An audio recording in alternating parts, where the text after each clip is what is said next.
Thank you, Santa Cruz Baroque Festival, for supporting community radio. K-Squid. And that's what you're tuned to, Community Radio K-Squid. And I'm here with Joan Hammell, and Joan Hammell's on the board of directors of the SPCA. What does that stand for? The Society for the Protection and Care of Animals. So thank you. I'm just honored to be here on the iconic K-Squid airwaves and delighted to tell you all about what the local SPCA is doing to protect our animals and keep our loved ones in their families. Yeah, I'd love to hear that. I know people who save animals in their homes and try to foster them and do all that stuff. So there's a whole network of people caring for animals, and it's not just dogs and cats, is it?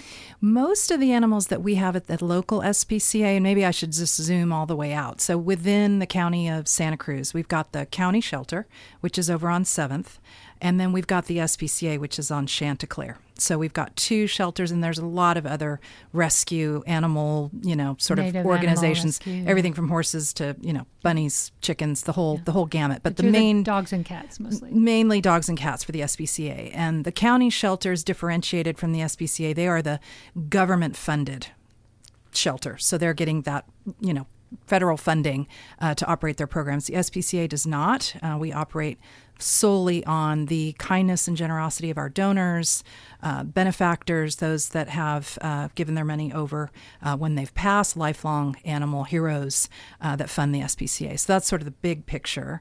And then the SPCA has a variety of programs that are designed to provide for the well-being of animals. One of the ones that I'd like to focus on today is one that we call the Pet Food Pantry.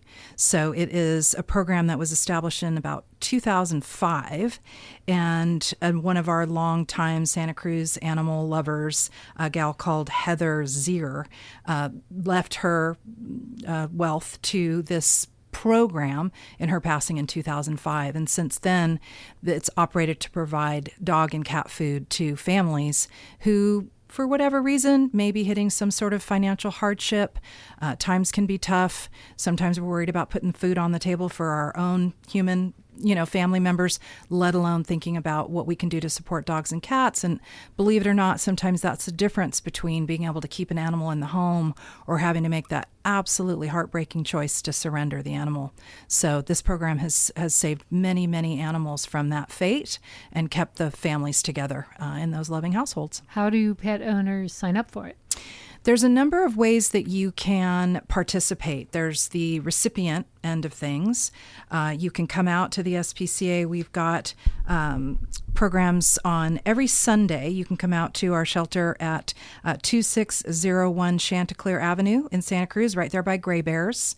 That operates, as I said, every Sunday from 1 to 3, and you can pick up 1 week worth of dog and cat food for your pets.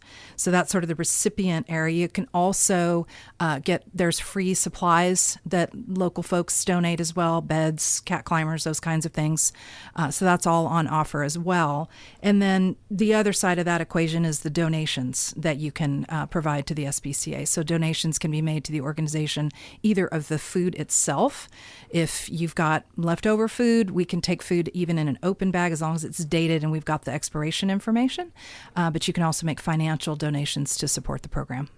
Yeah, I remember, if someone passes away and their cat passes away, then they have leftover food. So what a great way to make use of it rather than dumping it in the garbage. I was curious, just sort of like the recent history of what happened during COVID, which I understand was like a pet explosion. A lot of people got pets, and then they went back to work. And there were some very sad dogs that expected their owners to be home all the time. Yeah, it's sad. It's a cycle. And I think one of the things that the SPCA is active in doing is that community outreach, education, making sure that we're providing other services to pet owners to support any sorts of those kinds of transitions. If there does need to be that, as I said, sort of heartbreaking choice to surrender a pet, we've got other sorts of services that support making that decision. So did you see a surge in people giving up their pets after COVID? I have to say, Rachel, I wasn't directly involved with the SPCA at that time. I certainly was reading all the news that everybody else was about shelters being empty of animals, and then sort of that whiplash that you're referring to after the fact of folks then sort of going, oops, now I've got to go back to work and I've got this animal, but don't have proper statistics for you on that specific That's okay. to the SPCA. No worries at all. So people can adopt from you. Is that how it works? Like you go shopping for a buddy, and there's how many usually, like average, are there choices, lots of choices generally speaking, if you're looking for a dog pet, for example? Exactly. The SPCA differentiates itself by taking on animals that are maybe not those that are going to be the easiest pets to adopt. We really pride ourselves on having a full range of pets. That is often determined by just the communities. For example, one of the pets that I had an active relationship with came up through the fires in LA. Her name was Gracie. She was a little pit bull that I was taking in on the occasional basis, but found wandering the streets in LA, as so many dogs were, brought into the shelter. She's a pit bull. And those larger dogs can sometimes stay in the shelter for longer periods of time. And the SPCA is committed to fostering those animals, providing services, educating the community, showcasing dogs at events. We're out in the community all the time, whether it's at a local tattoo parlor or we just did some events with the MA where we were doing a pet fashion show with actual adoptable pets, which was Did as they get cute. the outfits too? You could take the outfits if you take the pet for sure.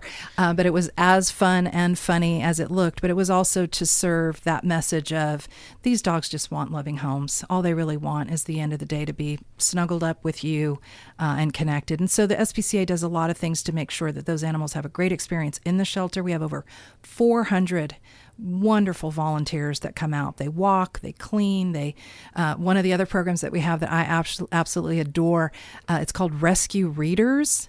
And so what happens is kids that are learning how to read and are maybe reluctant, they're in those early stages of feeling really uncomfortable, maybe reading in front of their peers or at school, they can come into the shelter and read to the cats and dogs. And it is just so lovely and charming to see these young kids reading to the animals. And the animals, they have that look going, oh, this Quizzical. is different. Yeah, this is fun. I know my cat would not understand Shakespeare, really. She just doesn't read at that level, but yeah, I'm glad some of them do. But it's another one of those creative, clever programs that extends the reach of the SPCA into the community and really educating kids. We've got a number of kids camps, a number of programs where kids get to come into the shelter and participate with the animals under parental guidance and all of the cool stuff that you need when you get involved with kids.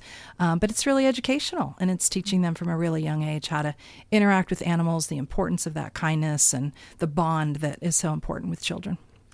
Yeah, you read about the loneliness epidemic where people are just isolated and they don't have anybody to hold on to. And, with the right match, a person and a dog especially, cats are cuddly too.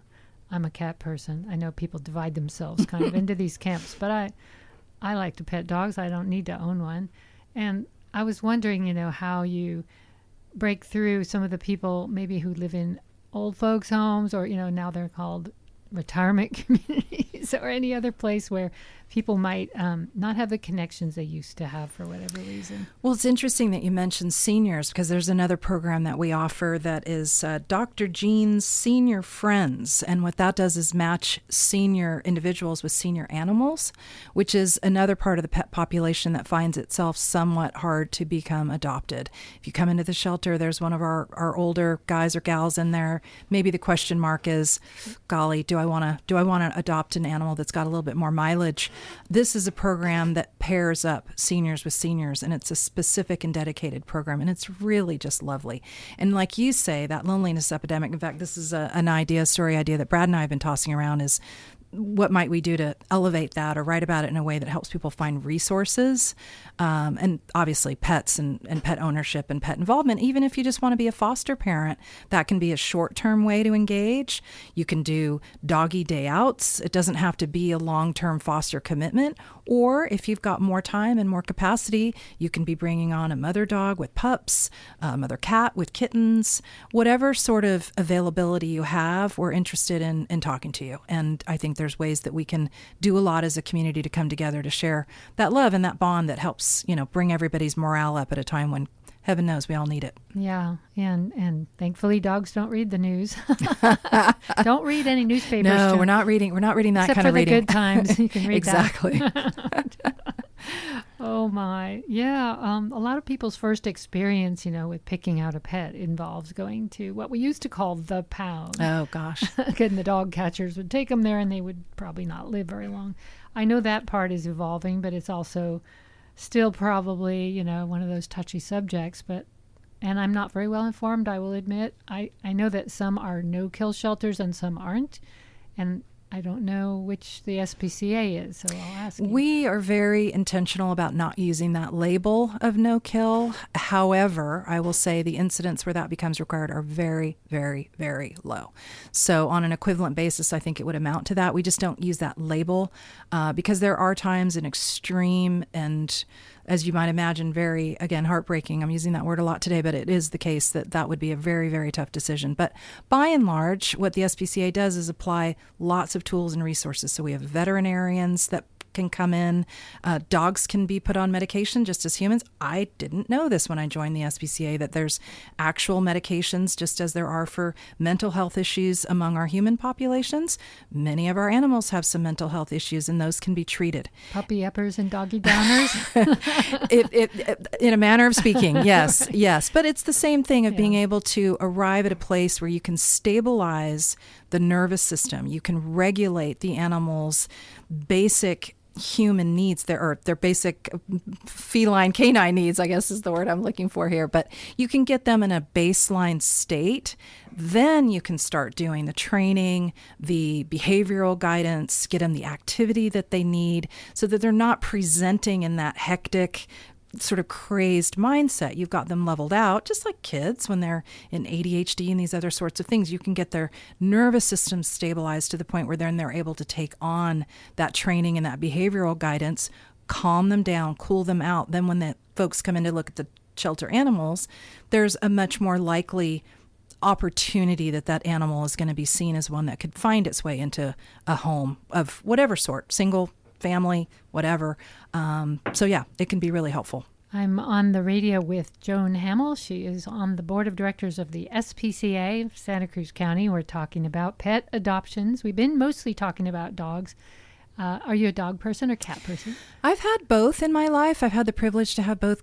I have 2 dogs now, but throughout my life, I've had both cats and dogs. I suppose if I had to identify with team one or the other, I'd probably be more team dog.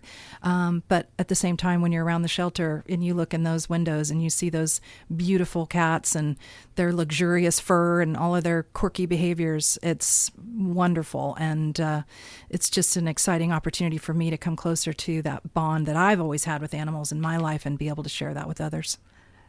The kittens must be coming in right about now. Indeed, it They're is. fun to It's watch. funny you say that. Another thing I've learned from I need to write an article for Brad called "Things I've Learned on the Board of the SPCA."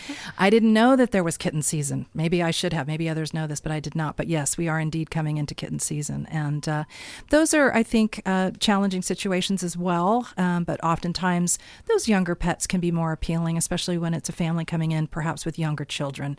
There just seems to be that natural, mommy, I want a kitten, mommy, I want a puppy, those sorts of things, or daddy, whoever. So those matches can be a little bit easier to make. What we find is that the larger dogs, the older animals, those that may have some behavioral issues, those are the ones that I think the SPCA really differentiates its services around, fostering programs that help bring those dogs or cats into behavioral dynamics that make them more appealing, and a huge foster community, a huge volunteer community that's committed to following these animals on their journey. When you walk into the SPCA, and I would invite everyone to come down. Again, the address is 2601 Chanticleer. Come on down, come see the animals in person. It'll be hard to leave without one. It's been hard every time I go in there. I think Brad thinks I'm going to be bringing home a dog one of these these days. He already has one. And my daughter, too, says, I can't believe you've been on the board for as long as you have and you still don't have a dog yet. Does everybody I have else- 2. I don't know. I don't need 10. So Does everyone on the board have a dog or cat? everyone on the board has a dog or cat. We've got dog people and cat people. We've got bunny, horse, and other sorts of people. So we run the full gamut of a very, generous. And, the board is very active and very engaged in the community. So it's been a wonderful experience for me as a PR person, as I said earlier, in PR and marketing and advertising, to be able to get out with folks like you. And thank you for giving us this opportunity to share the word and make the community aware of what they can find either at the SPCA or in some other sort of capacity if they're looking for bringing that furry friend home. I kind of wish you'd brought one into the studio. Oh, wouldn't that be great? We could do pet of the week. Can I come back? Yeah, sure. Bring me back. I'll bring a squirmy little kitten for you. That would be very interesting on the radio. Hold them up to the microphone. There and you they go. can- See if we can get them to meow. Yeah, exactly. Well, we have your friend Brad Kava Indeed. who sauntered in, and being that it's Burger Week, I thought I'd completely switch gears. Well, we kind of talking about carnivores here. That's the only segue I could think of. That I had been interested in finding out what the heck Burger Week was about. It sounds like you go out and eat burgers, but how many can you really eat? That's what I'm trying to find out. Are you We doing have- a contest? Well, I wish, but And thank you, Joan. You can Thank stay you so if much. you I wanna really chime appreciate in Rachel. on burgers too. she can too, yeah. Can But, wax and one thing eloquent. about the SPCA, when you go to one of their gatherings, vegetarian, no burgers, Okay. right? That's right, Unless that's they're right. tofu burgers. Yeah. Well, that kind of goes along with saving things, right? Yeah, Mm-hmm. yeah. But Burger Week, so Good Times has done it for 9 years, and I didn't used to be that big a burger fan, and this thing has me addicted because 34 restaurants and these chefs at the restaurants take on the challenge, what can I do to make a burger special? And like one you've never had before. And they are amazing. So they're what's the coming out weirdest with. burger? that you've had? Well, what do we? I think the one that it wasn't weird. It was just utterly and completely delicious. It was it was at Ideal. Yeah. And the bun was out of pretzel. I am a pretzel person. Today, tomorrow, forever, pretzels. And it was a pretzel bun. I can't even remember what the inside. You had me at pretzel. It was just that simple. But they go nuts. They go absolutely nuts. Yeah, they're doing it again. So, I mean, among other things, they have a crab burger, soft shell Wow. crab burger. There's beef and crab No, together? no, just crab, Crab yeah. cake. Oh, And there are veggie burgers. And, they come up with different aiolis and spices, and everybody tries to outdo themselves and each other for Burger Week. And 34. I mean, I wish I could try all of them. And sometimes I ask the chefs, please continue this all year round. But they don't because they put so much effort into this. It's, burgers normally fast food at a restaurant, and they're making them into gourmet food, like the Well. pretzel burger. I saw one time, and I think they went out of business, but they had the fries inside the bun on top of the burger. I'm like, how do you even eat this? It was so tall. What a combo. Yeah, it was like high calorie thing that you would only eat once a year, but man, it was pretty good. Well, we have a whole guide to all 34 chefs, what they're printing. I mean, I'm looking right now. Why don't you tell us a couple of the outstanding ones that you Yeah, tried Empire- last year since Well, we went to Ideal twice. We liked it so much with the Okay. pretzel burger. that's which- where they do salsa, right? Down on the beach. Yes. People dance and you eat Yes, burgers. yes. And who would have expected a seafood restaurant to have a great burger? But they are doing it out there on the wharf. Several restaurants on the wharf and around the water are doing them. But Empire Grill in Felton, they have a burger with sweet chili pepper sauce, baked in pepper jack cheese, serrano peppers, sautéed mushrooms, and avocado. I mean, I'm getting hungry. right? Yeah. When is it? This week, right now? It starts today and goes for another week. Okay. And to me anyway, they're somewhat reasonable prices, 15 to 20 for a burger. Now, I already got a letter to the editor. That's not reasonable. But at this point, Just about everything. You buy scrambled eggs for breakfast, $15. It's all gone up. I got lox and a bagel at the bagelry for $19. It's like, Oh, holy moly. wow. Like, yeah, stuff's more expensive. Yeah, it Thanks, really Donald is. Trump. But yeah. But, He eats burgers every day. He doesn't notice how much they cost. so, right, yeah. right. But let me think I mean, how many different ways can you make a burger? Probably 35. Well, is what at you're least, saying. at least. Yeah. You could get Ruby's Devilish Delight. This would be at the Heavenly Cafe, which has grilled jalapeno, pepper jack cheese, cilantro, chipotle mayo, lettuce, and tomatoes. It comes with fries or mixed greens. But, right, those are... Well, and I've got you, Rachel, because here's one with the fries next to the rotisserie. It gets thrown right in. So it incorporates the fries. You got kebab meat. This is at Arslan's Turkish street food. Ooh. And it's all of the things thrown into the lavash. A tubular Turkish flavor bomb is how they refer to that one. So we've got you covered if you're loving fries. Sounds like an American burger to me, and in all of its glory, with different spins, depending on who you are and what foods you like. At Hook and Line, you can get a rockfish burger with carrot and fennel slaw, house pickles, and tartar sauce. That sounds good too, like a fish burger. Yeah. Yeah. So that goes with our Santa Cruz vibe here. Yeah. And then Bruno's out in, is there Scotts Valley? Yeah. Is Bruno's? So they've got I'll Love You a Long Time. That's I'll Live You Long Time. Tells a Greek love story. It's patty and bun stuffed with feta, tapenade, garlic aioli, and arugula. And drip happens on Drizzle Me This with its mozzarella patty decorated with avocado pesto and balsamic. I mean, we could go on and on, right? Mouths are watering throughout Santa Cruz County at this very moment. I think I can hear the dripping of the drool. I didn't know this until this article, but the burger was really thought to be like literally fast food. You wrapped it and you went to work. That's how it was supposed to be. Restaurants meant it as a takeout thing. And, for the most part it is, right? But here, for this week anyway, it's a specialty food. Do you know anything about the history? We always thought it was from Germany, from Hamburg. Hamburg, that's the history, 1890s or so. And then it became an American thing. Yeah, right? As American as apple pie, which also came from Germany, I think. Is that right? Apfelstrudel. Strudel. Right, so nothing's really American because we're all from somewhere else, as we were Or we wish we were at this point in time. Sorry. We must be part of the country of California now. It's our new country. Indeed. The fourth largest economy in the world, California. Did you know that? Mm-hmm.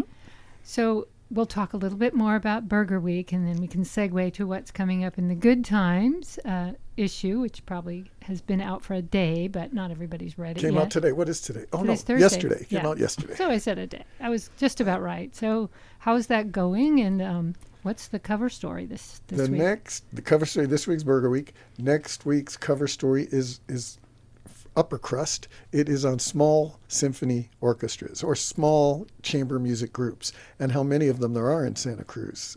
And there are a lot of all ages. We just heard about the Baroque Festival. Yes, exactly. They're in it. Yeah, we've got them in the story. So we're focused next week on chamber music. That's wonderful. We have a bunch of classical shows on the station that play Baroque, they play classical, they play small groups, and they support the local communities of these small ensembles, which is very cool. So we have Saturday and Sunday mornings classical, and Monday night at the opera. So we try to run the gamut of different types of classical. And if you're an early riser, especially on Sundays, you can get up at 6 a.m. and start your morning listening to the masters. And what else? We have today, I interviewed Dave Alvin. You know Dave yeah. Alvin? Yeah, and the Guilty Men. Now it's Guilty People. That was his band. Yes, and it was Guilty Women at one point. Yeah. And we brought him to the Santa Cruz Blues Festival when I was one of the owners of that. But now he is in a band called The Third Mind. And 2 years ago I wrote, it was the best show I saw that year. They have gone back to like 1960s psychedelia. There is a woman singer in front, guitarist Mark Karen, who's played with the Dead and those people a lot, Dave Alvin on guitar. And every night is different with them. They're like the old days of the Dead, basically. But they play folk music, psychedelic folk music. And he writes a lot, right? Dave Yes. Alvin is as well as a singer, he's a songwriter. Yep. So that was exciting for me. I was nervous, right? You get nervous Yeah. sometimes. And he's somebody I really respect so much. And I've seen him twice in the last 2 years, and I'll see him again. He's playing March 19th at Moe's Alley. There's some big artists coming through. Emmylou Harris on April 18th. Rodney Crowell is this week down in Monterey at the Golden State Theater. And, those people were in their prime at the Catalyst back in the 70s and 80s, and now they're still performing and sounding better than ever. I don't know who else. Well, there's the Squid Fest, of course. Who's playing that? Tell me that. We have our band, the Coastal Ramblers. We have Dan and Laurel. We have the Puffball Collective. Have you heard of them? Mm-mm. They're super fun. Doug Dirt of the Banana Slug String Band is their lead singer. And they have keyboard, bass, drums, and the whole shebang. They play Bob Dylan covers and the band and Grateful Dead, but they also do originals. And it's really danceable. So they're our headliner. And then we have Grammy-winning guitarist George Kahumuku Jr. He's from Maui. He's been around the islands, and he's a multiple Grammy winner and a National Heritage Award winner. And he's going to be our, second to last act of the night. It's really during the day. It's 1 to 6 on March 14th. And then I think Poi Rogers is the other group. Carolyn Sills, who has won a ton of Americana and Swing awards. And she's going to be there with her husband, Gerard. He plays pedal steel. So it's a really cool, they do novelty tunes they've written, but they've also do Western swing standards. So it's a real smorgasbord. And then we've got all these amazing auction items. The generosity this year has been overwhelmingly. What did I see? A trip to Thailand or something? A trip to South Africa to a photo safari for 6 days. A trip to the River Inn in Big Sur. And we have right out here, someone dropped off some handmade ocean creatures.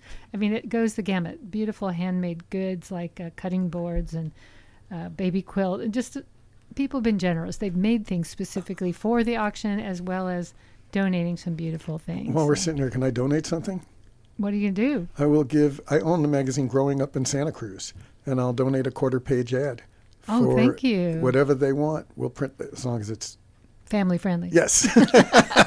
I knew there was a word we were hunting for. But yeah, I donate that to all the charities I can, and that would be a good one. People love it. That would be a good one. Thank you. Sure. That's very generous. And where is Squid Fest, for those who don't know? At the Resource Center for Nonviolence. And we love nonviolence. So they'll be dancing. We'll move some chairs at the end there. And it's always a big party. It's our 7th birthday, so we'll have a birthday cake with tentacles from Freedom Bakery. It's always our favorite to give out cake. And the Pana food truck will be there serving. MJA Vineyards will be the one pouring. And then we have Steel Bonnet Brewery doing the beer. So we have a lot of people involved. And our sponsors have been real generous too, like the Starving Musician and Sylvan Music and the Resource Center have all come forward. So we're just so grateful that people recognize the importance of stations like this. Will you put some of that on the air? You mean live? Yeah. I don't know. We might record it and then run some. Yeah, I don't know if we're going to stream it. We might do a little tease stream, but we want to give people in person because that's where the bidding happens. It's a silent auction. So, yeah, last year was quite successful. We made $14,000 just on the auction. And that, that buys rent at the tower. We have these expenses like you do. You have to pay for your building, and we have to pay for our building and for 3 towers actually. 3 tower rents, one on Fremont Peak, one on Mount Toro, and one at UC Santa Cruz. And every one of them is expensive. So thank you for all your donors. If folks want to donate to that, how would they do that, Rachel? Thank you. You're interviewing me. I love it. This is great. They can go to ksqd.org, our website, and click on the poster, and it'll take you to eventbrite.com, and that's where you can buy tickets. We have Gold Circle, which is the front rows, and those gave you extra VIP treatment, massage. No, I'm just kidding. Probably not that. But speaking of Eventbrite, did you see our cover story 2 weeks ago on the founder of Eventbrite, whose first job was as a barista at the Ugly Mug? Oh, no, and really? She went on to make millions and millions and millions of dollars with Eventbrite. But I had read about her in the New York Times, and a brief little item that said how much she thinks people should work at a young age, and she's got her kids work. Anyway, she was working, it varies, from 14 or 16 at the Ugly Mug. And that's where she learned her work ethic. And we put her on the cover. It was I was so proud of that story. Local girl makes good. Yeah. And now we're giving her our share yeah. of tickets. Yeah. Well, it's good to have a place to send people because selling tickets isn't our first forte in life. But Yeah, thank you for asking about it, and thanks for coming in. We have about 5 more minutes, so I'm going to actually 3, because we're going to go to first person singular in just a moment, which is our commentary show, which is 2 minutes of anybody who wants to talk about something important can do it. Talk about a story they saw or experienced, and it's really short, but it's a fun thing to write about if you want to join first person singular. Coming up in just a moment is Dr. Dawn Motika. She's literally in the, what do they call it, the bullpen? Looming. I'm looming. She's looming. She's lurking in the background. All right. Any last thoughts? You want to say anything more about Good Times or? I do. Yes. Go ahead. So I write the newsletter every week for Good Times. If you have thoughts, ideas, suggestions, stories, things you want to pitch, editor at Weeklys, spelled WEEKLYS.com. And that goes to Brad. And so he can just filter all that stuff through his big brain and let you know what he's going to cover. No, I'm just kidding. It comes to all of us, and we would be eager to hear your story pitches. So let us know what you're thinking out there. And if you get the newsletter and you have thoughts, I'd love to hear from you. So. Cool. Thank you so much. Thank Thanks you, for coming Rachel. in, Joan. It's been Appreciate great it. to meet you. Yeah, I've likewise. always wanted to meet you. Now we meet across the microphone. And Brad, thanks for all you do. I hope you'll occasionally do some more Talk of the Bays in your spare time. Yeah, and I sit in on Eric's show on occasion on Saturday mornings. I'm doing that this Saturday. I have a few things I'm going to talk about, but you could probably give me some more hints. So, it's fun when you get a word in. Yeah, exactly. He's brilliant. All right. Thank you both. Thank you. This has been Talk of the Bay on K-Squid, KSQD, Santa Cruz. And Dr. Dawn is in the house. First, it's time for First Person Singular.